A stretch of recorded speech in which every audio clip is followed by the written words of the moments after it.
everybody, welcome to another video, and today I'm going to tell you the birth story of Fox Alexander, who was born on the 19th of June 2017 at 44 minutes past 7 in the evening, and he weighed 6 pounds and 5 ounces. He's now, as I film this, he's about 10 days old, 9 days old, and I wanted to sort of preface this video by saying that this is a VBAC story, but it's the story of a VBAC that wasn't achieved, was unsuccessful, and while that might sound like a bad thing, I wanted to just put forward that actually the experience that I had was one that I regard as a positive one. Even though I didn't get the thing that I had worked really hard to achieve, I still came away feeling good about my experience. So I wanted this to be out there for women who perhaps are considering a VBAC, really want one, or perhaps they weren't successful in having their VBAC, and I wanted it to be out there as an example of how you can still fail, but ultimately have a really positive and empowering experience. Hopefully this is useful and inspiring, or just kind of interesting for most of you. I'm really sorry about my eyes. They look really bleary and bloodshot. I've got a bit of a problem with them at the moment, but I'm just kind of having to put up with it until they get better. I've got my notes here, which I got John to write out for me very shortly after I had given birth to Fox, and hopefully I can read his writing. To get started and to really sort of set the scene, I suppose, for this story, I actually have to go back to the Sunday, the 18th of June. I'm here in the hospital, as you can tell. And quite how anyone is supposed to give birth in a room like this, I'm not really sure. But I'm here because they wanted me to do some monitoring, and monitoring's fine, baby's fine, I'm fine. Now they want to get a registrar, a doctor, to come talk to me, probably about induction. I was supposed to come in today for induction, obviously I declined. They wanted me to come in anyway and do some monitoring, which I was fine with.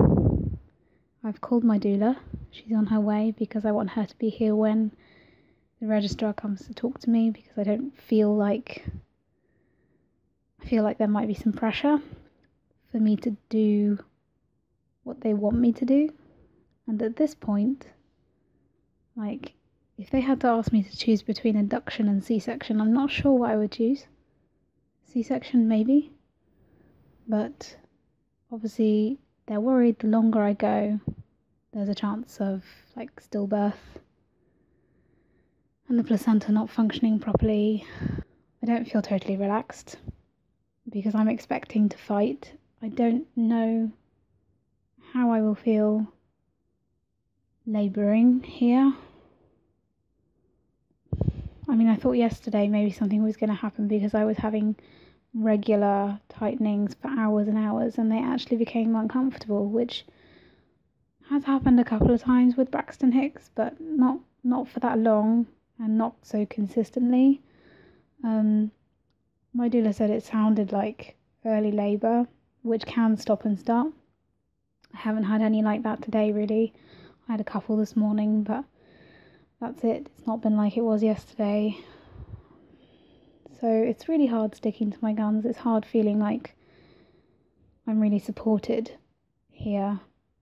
And honestly, like I'm feeling like my VBAC is slipping further and further away out of my fingers, and I might have to be okay with that.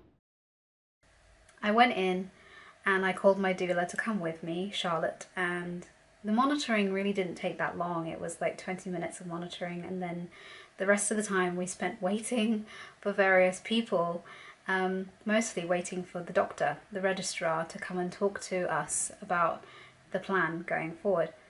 And that was actually quite a positive conversation. I mean, I was sort of prepared to fight a little bit, so I was a bit on edge to begin with, but then after a while it sort of became clear that he wasn't trying to be mean, he wasn't trying to push me one way or the other, he just had concerns, that's all.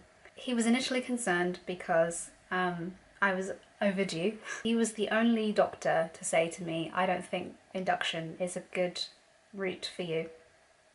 Given your medical history, the condition that the baby's in, and your condition, which is so mild I don't even really consider it a condition. He understood that my rationale for wanting a natural spontaneous labour in any circumstance. Spontaneous labour is always best, but there are some instances where it might be safer to go other routes. So he was advising me to book an elective cesarean for the following day, Monday. We did talk about Tuesday as well as being 42 weeks and therefore an option. At this point I really still felt like sticking to my guns though, and my doula and I went away and we talked about it and we came up with a plan to negotiate for 43 weeks. I felt like I could hold out a little bit longer. I also had a internal examination at my request at this point, with the intention of doing a stretch and sweep to see if things would get moving.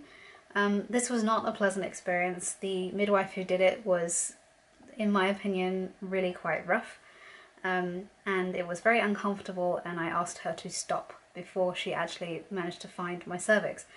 She had said she hadn't been able to find it, so it's likely to still be high and closed and not very favourable for a stretch and sweep.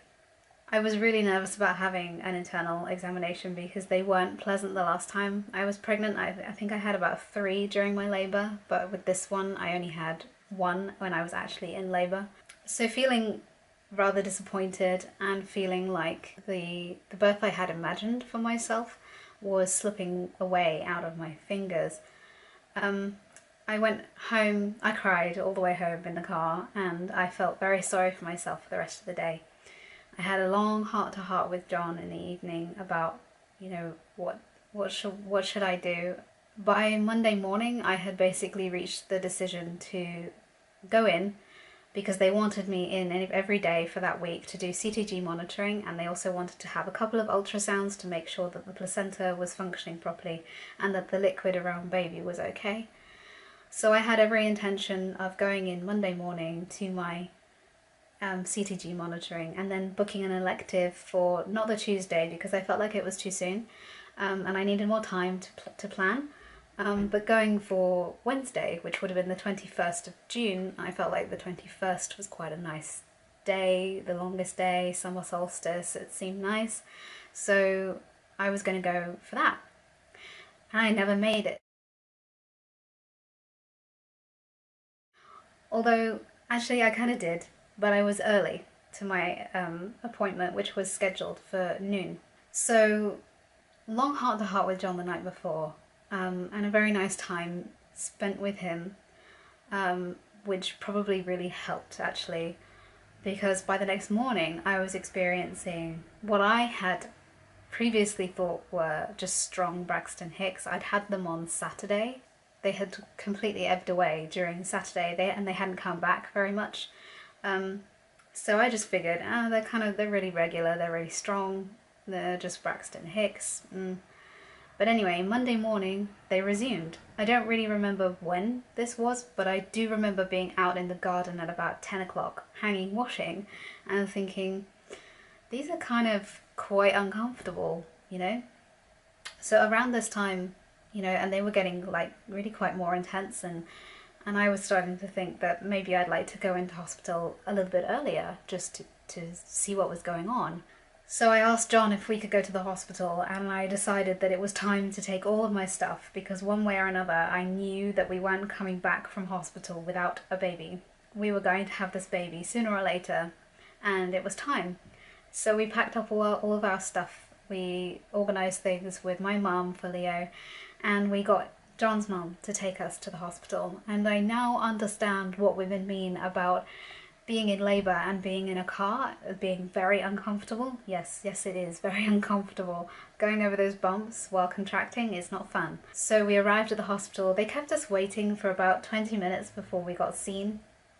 There's this funny little trend that has happened throughout this entire pregnancy. Whenever I've been on an appointment with John, is I will go to the toilet, and then by the time I come out of the toilet, someone's called us and they're ready to see us, and it's kind of like a little jinx. So this happened again. I went to the toilet and I came back and they'd actually called us in. We went to the day unit and they put me on a CTG, and we had a very nice male midwife called Christian, and he put me on the trace for about 10 minutes and he looked at it and he said, at the moment these are looking like Braxton Hicks contractions, which, to be honest, I was a little disappointed by. And also I felt like, if these are Braxton Hicks contractions and they're this uncomfortable, what are actual labour contractions going to be like? I'm going to be such a wuss. So they decided to leave it a little bit longer on the CTG just to see if anything changed, and sure enough, within 10 minutes my contractions had picked up and they were looking like proper labour contractions, and that was partly the reason that they admitted me at that point. What was interesting about these contractions is that, you know, when they had said, oh, they look like Braxton Hicks, I had then decided to sort of dig a little deeper and to relax and lean into them more and allow them to come more intensely. And John was great. He was holding my hand. He was encouraging me to relax through them. We started to use the imagery of like a beach with these huge, long, rolling waves coming into the shore and like breaking and then just easing off again, ready for the next one. But there was a little bit of concern as well. Fox's heart rate had been a little bit erratic during this time, and they weren't really sure whether this was normal for him or whether this was a sign of fetal distress at this point. And a consultant, actually, I think, had come around to see me, and she had said that she wanted to admit me to the labour ward because they were concerned about what they were seeing on the monitor and they wanted to keep a closer eye on us both. It was so hot that day. It was like 28 degrees. The labour ward had all its windows open, but it also had all its radiators on for some reason, and there was no way of turning them off. Although I had requested not to have a cannula unless it was medically necessary, they advised me that they wanted to give me a fluid drip to keep me hydrated during this time. So I consented, and I've actually, it's just about fading, but on my arm there you can see that's where they put the cannula. It's actually only just getting better. It was really sore and swollen for so long. So they gave me a cannula, which at first I was a bit disgruntled about, and also it meant that then I was nil by mouth.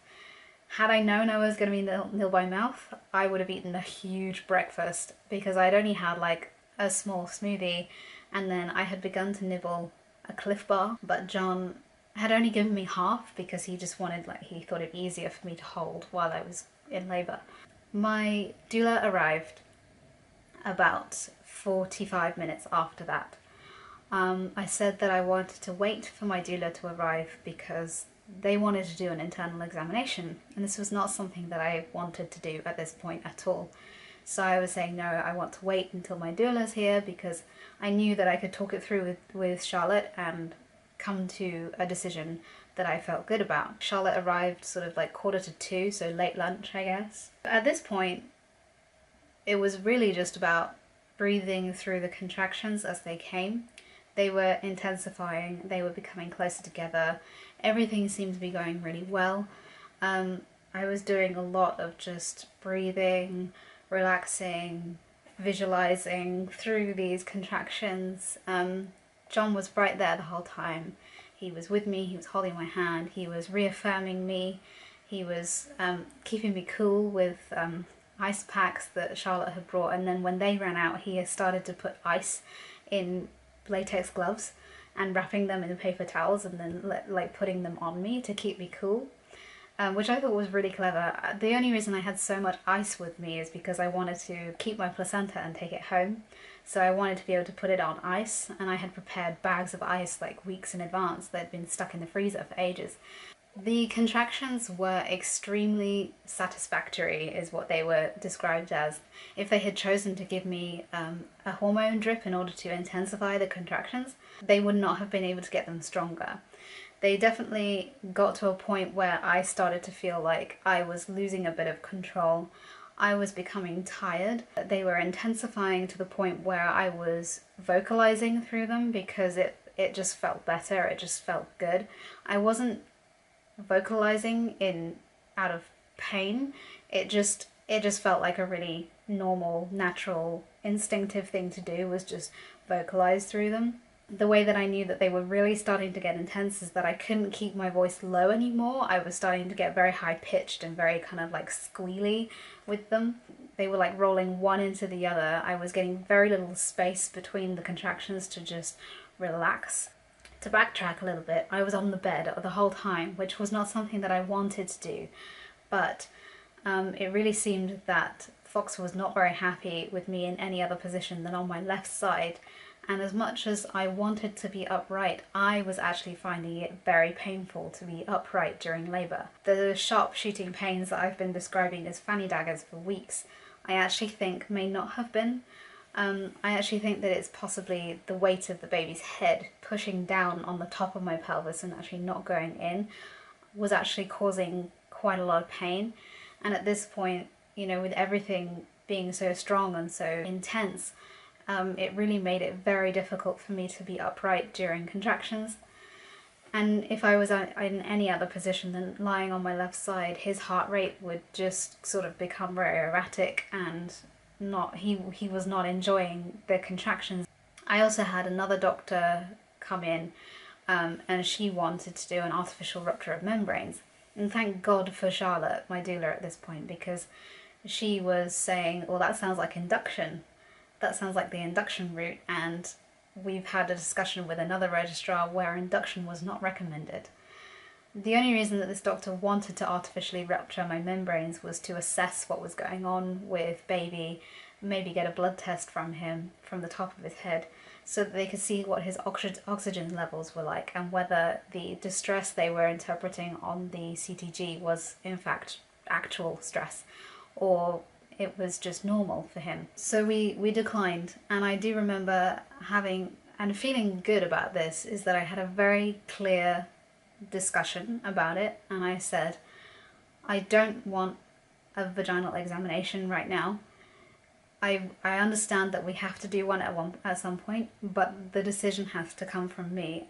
I need to feel like I am in control of this, and the request and feeling ready for it has to come from me. So she went away, and I actually didn't see her again, and I was really happy about it because I really didn't like that doctor at all. I was also experiencing twin contractions, which is where you have like a peak and then it goes down a bit, but it doesn't go down all the way. It kind of comes back up again and you get like another one like right into each other.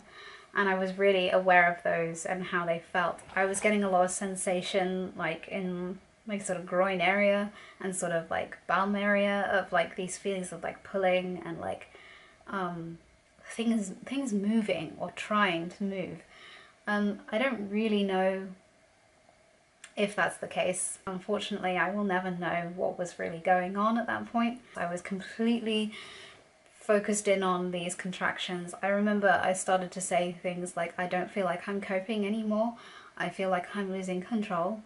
There was one where I almost lost my cool and I started to sort of panic a bit, but I managed to rein it in and managed to get back to the breathing and the vocalizing and stuff.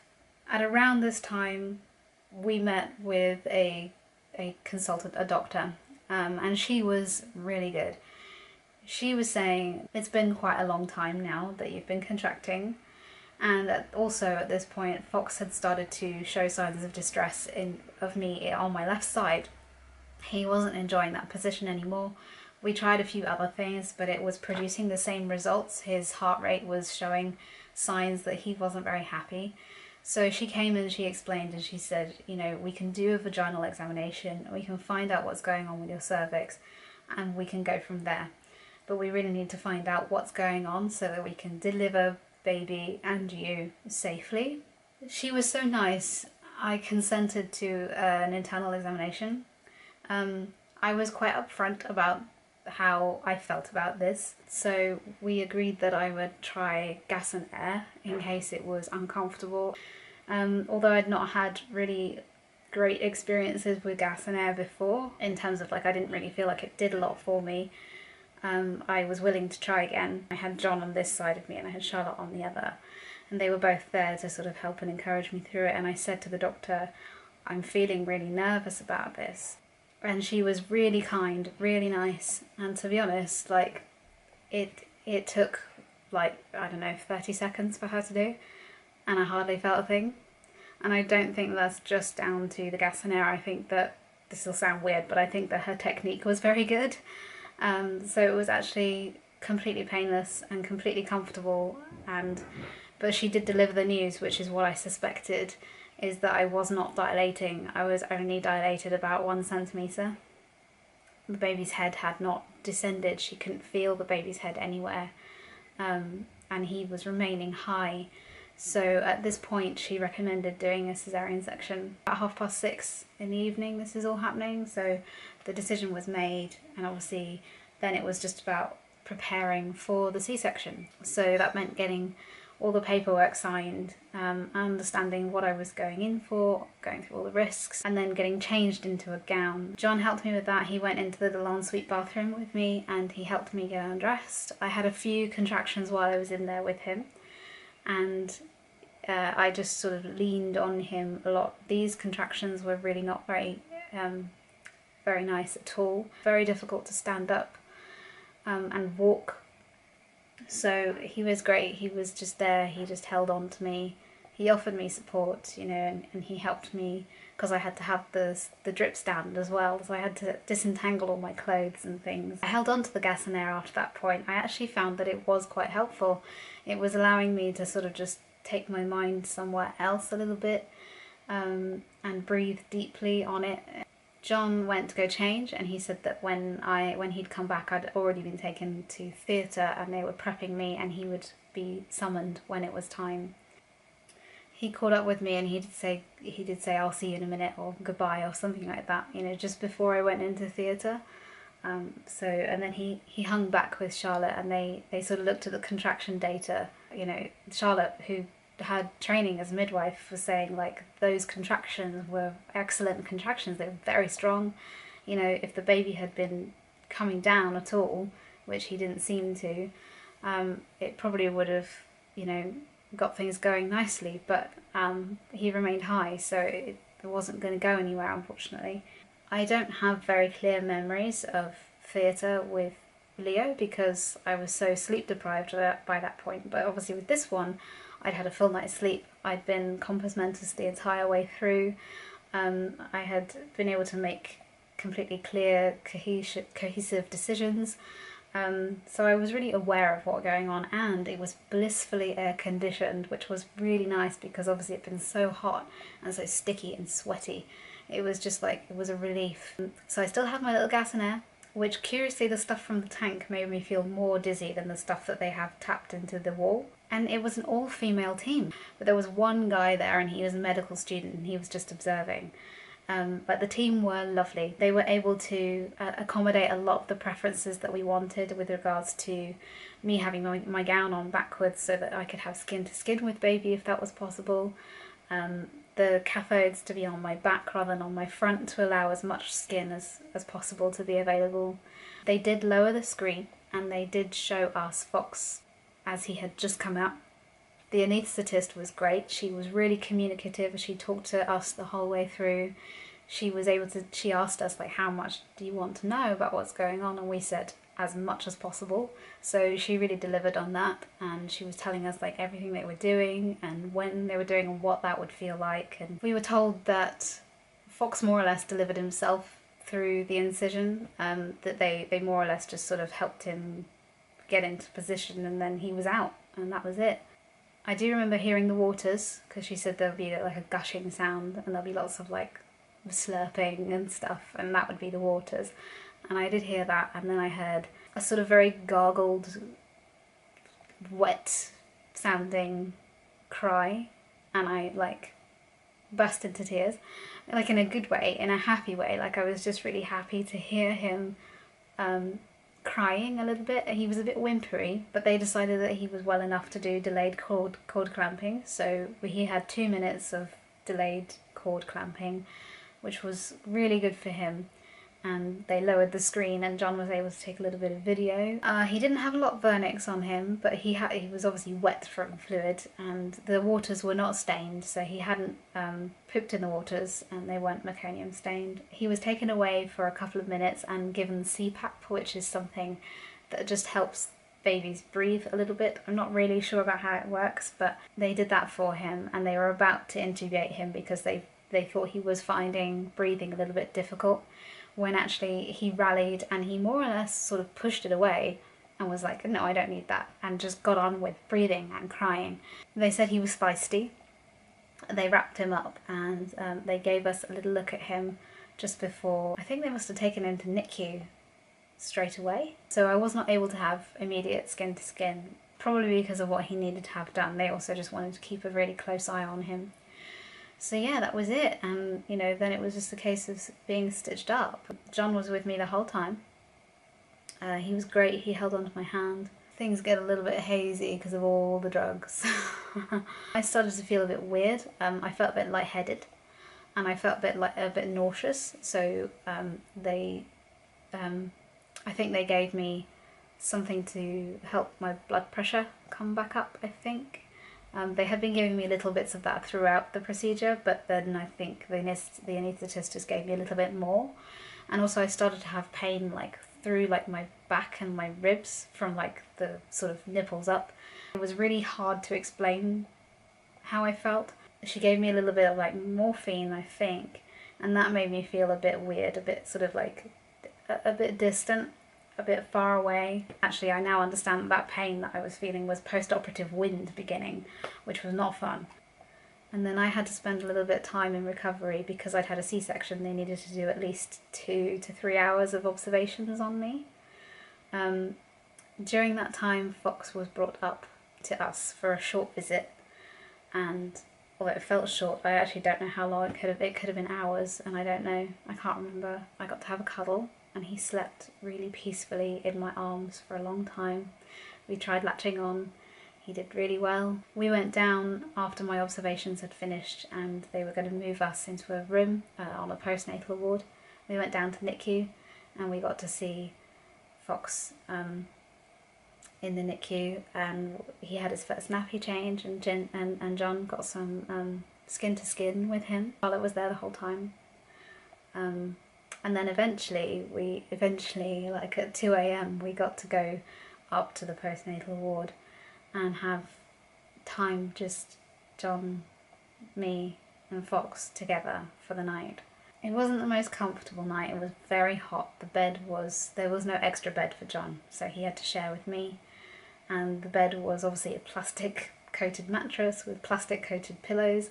I was sat on a plastic sheet because of the bleeding. I couldn't really move because my spinal was still wearing off, and also I was kind of sore and not really feeling up to moving much. So it was a very on and off sleep. We were both really hot. I do remember waking up at one point with sweat just like rolling down my chest and stuff. It was really uncomfortable. John left quite early the next day because he had to get back to, you know, help with Leo and stuff and just like freshen up. And that is basically the birth story. There is a lot more to come besides just what happened on the day that he was born and the morning following. I have raw vlogs that I filmed while I was in hospital as updates came in, so I will do something with those and they'll be available for you to watch as a sort of what happened next, really. But I have no footage, no photos of labour or anything because things just happened too fast, and a lot of my plans, a lot of the things that I had brought with me to use during labour did not get used. The food I wasn't able to eat. The oils I never managed to get out because we were interrupted so much with various people.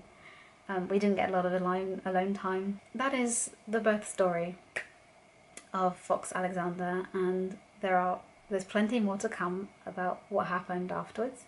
But rest assured, it is a happy ending. It was a bit of a tough week. So thanks for watching, and I will be back with more videos another time. Thanks guys. Bye.